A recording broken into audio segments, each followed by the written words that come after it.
জগন্নাথ বিশ্ববিদ্যালয়ের শিক্ষক সমিতির সাধারণ সম্পাদক অধ্যাপক রইসুদ্দিন বলেছেন, জবি শিক্ষার্থীদের দাবি পূরণ না হলে কাকরাইল মোড় জনদাবি বাস্তবায়নের নতুন কেন্দ্রে পরিণত হবে। শুক্রবার কাকরাইল মোড়ে জগন্নাথ বিশ্ববিদ্যালয়ের শিক্ষার্থীদের কর্মসূচিতে তিনি এসব কথা বলেন।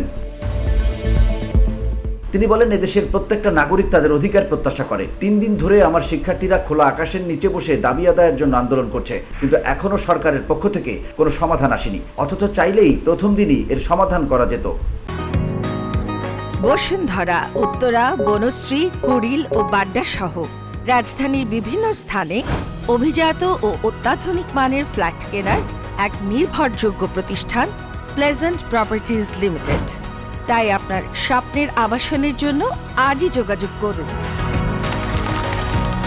Pleasant properties limited, where destiny matches eventually. তিনি আরো বলেন, জগন্নাথ বিশ্ববিদ্যালয় নিপীড়িত, বঞ্চিত ও নিষ্পেষিত।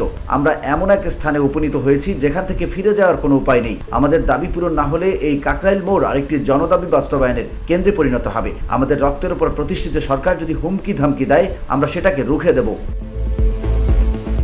তৃতীয় দিনের মতো কাকরাইল মোড়ে গণ অনশন পালন করছেন জগন্নাথ বিশ্ববিদ্যালয়ের শিক্ষার্থী ও শিক্ষকরা। VOD Bangla news desk.